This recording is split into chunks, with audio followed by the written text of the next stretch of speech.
back again with another YouTube video. It's your boy Uriah G, and today we're gonna react to worst WWE match from every year, 1985 to 2024 in parentheses.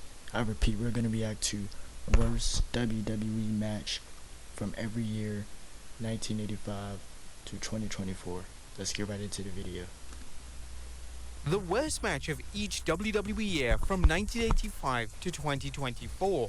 Firstly, the criteria. We'll be looking at matches from different eras and judging them by the standards for that era. We'll focus on high-profile matches, that is those that took place at major events and or involved top stars. Anyway, let's get into 1985. Classy Freddie Blassie versus Captain Lou Albano Steel Cage match. In 1985, the WWF's Manager of the Year contest turned into everything wrestling fans expect from an award contest, a springboard for a beatdown and subsequent match. This was no different as heel manager Classy Freddie Blassie bludgeoned babyface manager Captain Lou Albano with his trademark cane after Lou won the trophy. This led to not one but two matches at the Nassau Coliseum. Billed as the Fossil Jostle, this less than epic series culminated in a steel cage match on 20th September 1985. Blassie was 67, while Lou was 52. The cage match was an embarrassing affair, and the WWE had no business subjecting the fans to this or asking either wrestler to compete. 1986, Uncle Elmer vs. Adrian Adonis, WrestleMania 2. WrestleMania 2 was a disappointment for WWF fans. Although the boxing match between Mr. T and Rowdy Piper is a top candidate for 1986's worst match, I think I had WrestleMania 2 on, I had it on DVD. It was like not on DVD, but like yeah, we're not gonna get into that. ever, it at least did what it was set out to do, portray the Rowdy Scott as a cowardly heel who took the easy way out, getting himself DQ'd when Mr. T's pugilistic skills got the better of him. On the other hand, Adrian Adonis and Uncle Elmer's match was a complete shit show. This was an example of two atrocious gimmicks of Adonis's adorable Adrian persona and Uncle Elmer, who was supposed to be a lovable hillbilly babyface but came off as a leftover from the Texas Chainsaw Massacre series. 1987 Lumberjack match of Randy Savage vs. George. Now we getting into some names I know. Randy Savage. Steele, Saturday night's main event. While Snarks can claim Andre the Giant vs. Hulk Hogan at WrestleMania 3 was a bad match, Here we go with the ads. Just got hit with an ad. Ridiculous. place in history and the build to it are what drove the match, not a debilitated Andre the Giant working hard to help pass the torch. No, a much worse match was Randy Savage's Lumberjack match against George the Animal Steele during the second May edition of Saturday night's main event. Like many programs during the rock and wrestling era, Savage vs. Steele was storyline driven, with the quality of the in-ring work coming in a distant second. Unfortunately, this program had dragged on too long, and this was a match that nobody wanted to see, even with the added stipulation of it being a lumberjack match. 1988, Ravishing Rick Rude vs. the Junkyard Dog, SummerSlam. Ravishing Rick Rude is often considered an above-average worker, but his WWF career saw several times he was booked against opponents whose style clashed with his and/or opponents who were such bad workers that even he couldn't get a decent match out of them. One such match happened at SummerSlam when Rude squared off against the Junkyard Dog, a wrestler who had been phoning it in ever since he entered the WWF. Although, to be fair, even the best of workers dulled it down in the WWF, as Vince McMahon usually wanted short matches based off spectacle and strong storylines. The match ended when the Dog pulled down Rude's tights, revealing another set of tights, these with Jake Roberts' wife Cheryl's face painted on him. Naturally, Jake the Snake ran in and attacked Rude, leading to a DQ and sparing the fans the further agony of this match. 1989, Andre the Giant vs. Jake Roberts, WrestleMania 5. In 1989, Andre the Giant was still considered the eighth wonder of the world, a wrestler whose size alone made him nearly unstoppable. I can't wait till they get into the 2000s. However, the WWF seemed to devise a clear way to get around Andre's invincibility, revealing that the big man was deathly afraid of snakes. Enter Jake the Snake Roberts, who unleashed Damien on Andre, causing the big man to pass out. Would Roberts' not-so-secret weapon be enough to stop Andre? Well, fans found out at WrestleMania 5 when Jake battled Andre with Andre's longtime nemesis Big John Studd refereeing the bout. Regrettably, it was all too clear that Andre was in even worse condition than before, and the match was painful to watch. John Studd, whose presence was supposed to add another layer to the match, ended up being a non-factor, and fans were happy when this match Bobby the ended Brain after Andre Heenan. attacked Studd. 1990, Roddy Piper versus Wait, Bad wait. News Brown, WrestleMania 6. WrestleMania 6. I had it on VCR tape. Ultimate Warrior versus Hulk Hogan. Crazy match. Yeah. Roddy Piper versus Bad News Brown. I know this match. 6. Is Yep. Roddy Piper painting himself half black reason enough to rate this match as the worst of 1990? Well, there's certainly a case for that, as even nearly 35 years ago, this was seen as tone deaf at best and an incredible bad taste at worst. However, even if you discount Piper's theatrics, the match itself was a disappointment, as two of wrestling's greatest brawlers worked a match that made the Fossil Jostle look like UFC. 1991, Hulk Hogan vs. Sergeant WrestleMania, Slaughter, right? WrestleMania 7. Yeah. If you're looking for a bad match from 1991, look I no saw that match. It was on. I had it on DVD. Hulk Hogan won the match. further than anything involving Sergeant Slaughter, whose use of a modified atomic noogie as his finisher tells all you need to know about his lack of skills. Nothing is as agonizing as his 20-plus minute match against Hulk Hogan at Mania. 1992, Beverly Brothers vs. the Bushwhackers, Royal Rumble. Bushwhackers. While WrestleMania 8's Hulk Hogan vs. Sid Justice match was a hot mess, including a bungled finish where Papa Shango missed his mark to run in and attack Hogan, nothing could match the sheer awfulness of the Beverly Brothers vs. the Bushwhackers. Both teams were supposed to be comedy acts with less focus on wrestling. Where things failed was that there was little comedy here and even less wrestling. 1993, Bushwhackers and Men on a Mission versus Bam Bam Bigelow, Head Shrinkers, and Bastion Booger. The competition in 1993 was tight, especially if you remember this is the same year The Undertaker battled Giant Gonzalez at WrestleMania 9 and SummerSlam. However, even that exercise in futility can't hold a candle to the WWF asking Bam Bam Bigelow to get a good match out of the Bushwhackers and Men on a Mission, all made up to look like doink clowns, while stuck with anchors around his neck named Bastion Booger and the Head Shrinkers. 1994, Undertaker vs. Underfaker, SummerSlam. Good Undertaker versus Bad Undertaker? Can you imagine Vince McMahon cackling up as he came up with this story of a heel manager Ted DiBiase introducing a villainous version of Taker after the good version apparently perished at the Rumble? Sadly, everything about this storyline grew progressively worse, culminating in a plot Who was under the mask? I mean, being the fake Undertaker. I forgot what it was. Who it was? Was it Kane? I forgot who it was. match between the real Was Undertaker it Diesel? It was somebody. I don't remember. and the wrestler fans dubbed the Underfaker, aka Brian Lee. The only good thing about this match was that it marked the end of a terrible tale of two takers. 1995, Mabel vs. Yokozuna in Your House 4. If you're looking for a good year to enjoy pro wrestling, 1995 isn't it. Both WWF and WCW were dreadful, but no wrestler symbolized how desperate Vince McMahon was to jumpstart business than Mabel, a big man whose only asset was that he was 500 pounds. While Mabel vs. Yoko seemed like an intriguing battle of the big boys, Yokozuna's weight problem sapped his wrestling ability, and Mabel had no wrestling ability to speak of. The results were predictably bad. 1996, Ultimate Warrior vs. Goldust in Your House 7. What happens when a wrestler doesn't want to do anything other than collect a big payday? Vince McMahon found this out when he brought back Ultimate Warrior in an effort to combat WCW's growing popularity. The man who made Warrior University a laughingstock achieved similar results when he wrestled Goldust in Your House 7 for the Intercontinental Championship. In the Warrior's defense, Goldust's Larry Zbyszko-style stalling outside the ring didn't help the match, although it likely kept the Warrior from gassing up. 1997, Triple H vs. Sergeant Slaughter, D-Generation X in Your House. While treating a top star Never like a seen piece this of match. yesterday's garbage qualifies for Scumbag of the Year, we aren't considering Survivor Series' Shawn Michaels vs. Bret Hart Montreal debacle. Instead, we're asking why the WWF chose to book Triple H versus Sergeant Slaughter, who was playing an authority figure in Your House, and more importantly, why Slaughter was booked strongly against Triple H in a boot camp match that went over 17 minutes. 1998 Tag Team Battle Royal, WrestleMania 14. WrestleMania 14's Tag Team Battle Royal featured many teams battling for a WWF Tag Team Championship match. The only problem was that the teams were either well past their prime or mid-card at best. Like many Tag Team Battle Royals, this was a dumpster fire that was a difficult show to follow, even if you were interested in seeing whether LOD 2000 could beat Bob Holly and Bart Gunn cosplaying the Midnight Express. Isn't this the WrestleMania where Mike Tyson was the referee? It was Stone Cold versus Shawn Michaels, and then The Undertaker versus Kane. I think this is the WrestleMania because I had it on DVD. To spare you the agony of watching this, LOD1.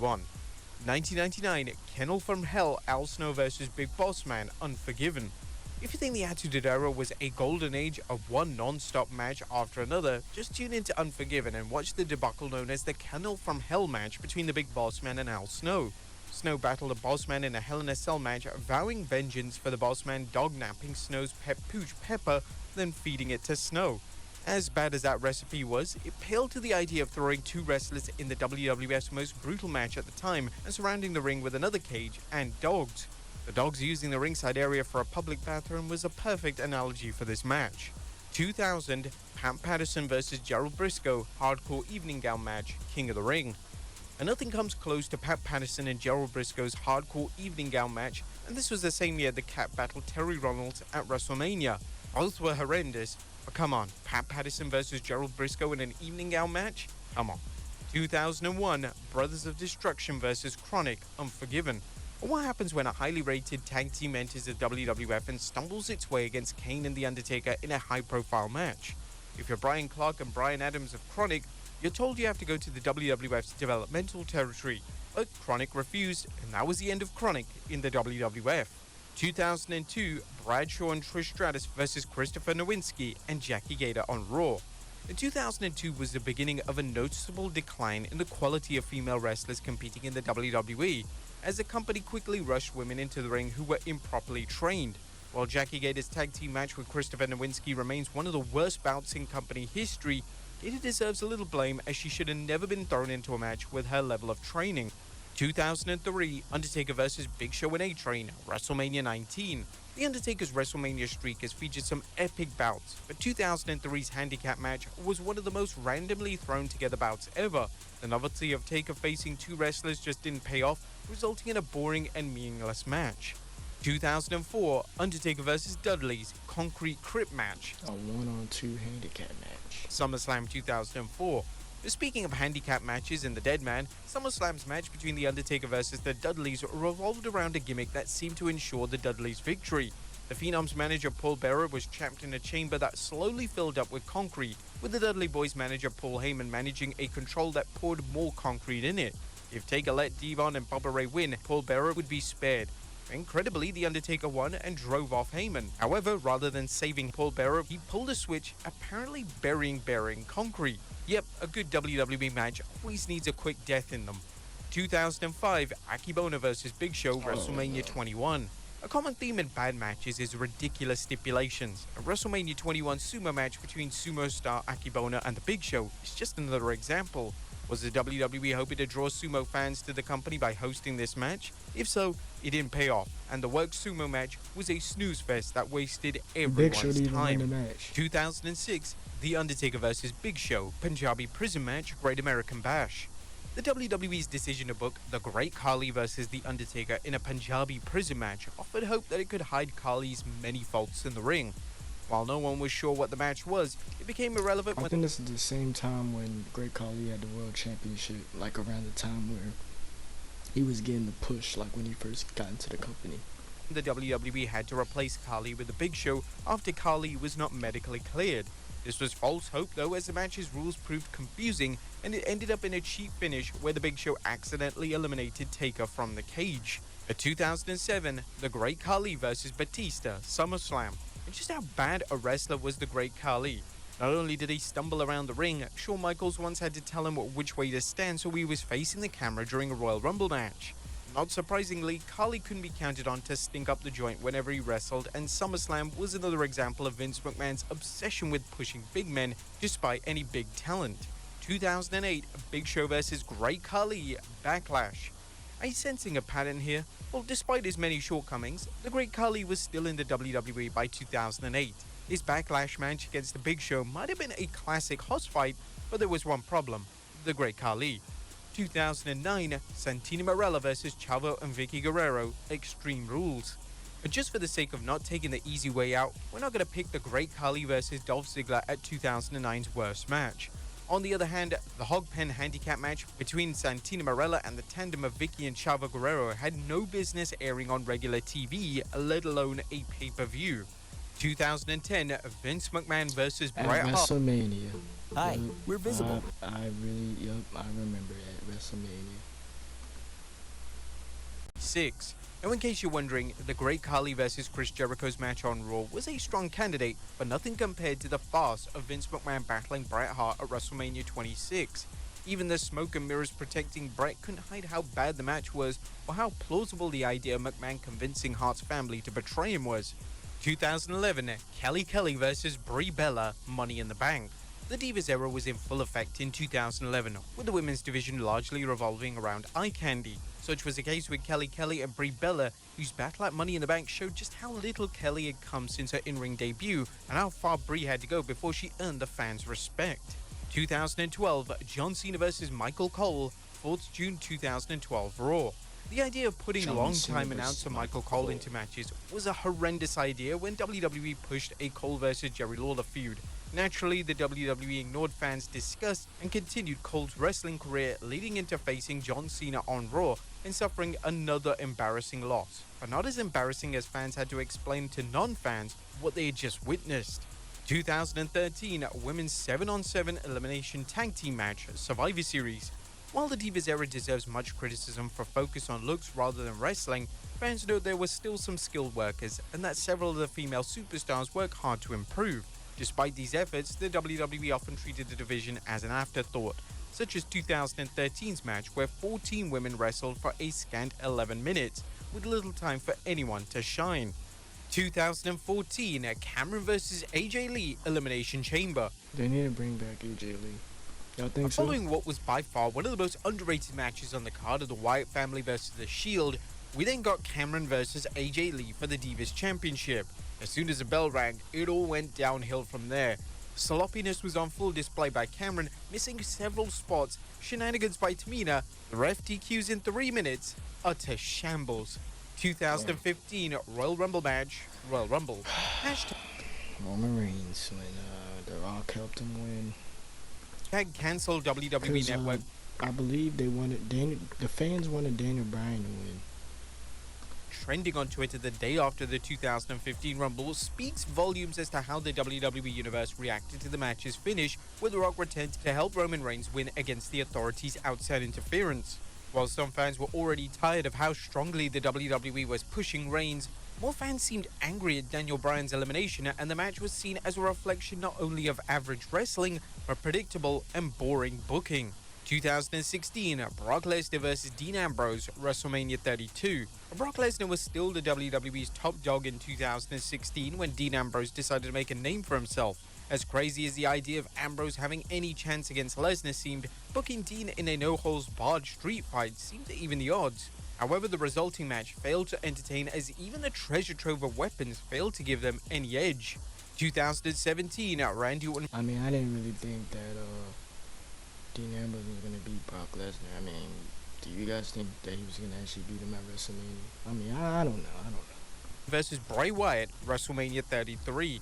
2017 was another banner year for badness, including the kendo stick on a pole match between Alexa Bliss and Bayley that made the hugger look like a punk, with the WWE's odds to bring back the Punjabi prison match for Randy Orton versus Jinder Mahal. Despite these bad choices, Jinder Mahal WWE Championship title ring were eclipsed by WrestleMania 33's WWE title defense by Bray Wyatt against Randy Orton. Not only did Orton lose the belt right after winning it at Elimination Chamber, but the WWE decided to project various images of bugs and insects on the mat that had zero impact on the match. 2018, DX versus the Brothers of Destruction. This is when Shawn Michaels went bold. Crown Jewel. While the WWE's partnership with Saudi Arabia to hold 2 wrestling spectaculars a year has proven financially profitable, the Saudis' government requests for marquee matches have led to some real Not bad for pausing it so much, but who would ever know that Shawn Michaels was ever going to come out of retirement? That's crazy. As wrestlers whose best years were in the rearview mirror have been brought back, often with horrible results.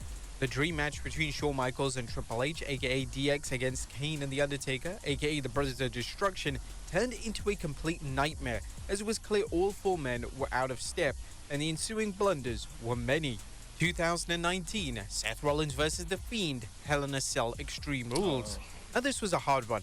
Do we go with Goldberg dropping The Undertaker right on his head at Super Showdown 2019? Or do we go with the horrendously booked Hell in a Cell Extreme Rules match between Seth Rollins and The Fiend? Well, The Fiend versus Seth Rollins won. Bray Wyatt's creative R.I.P. man, Bray Wyatt.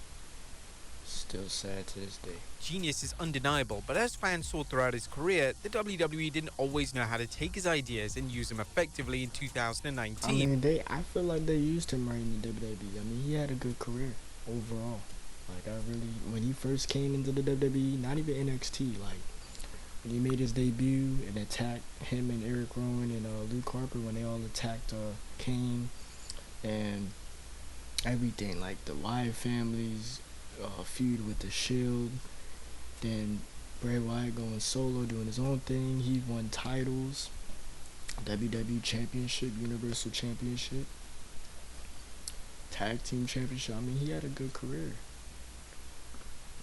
2019's Hell in a Cell match between Rollins and The Fiend, who was depicted as invulnerable to any harm, failed on multiple levels. First, the two superstars match was booked in a Hell in a Cell match, a match often reserved for the final match in a series.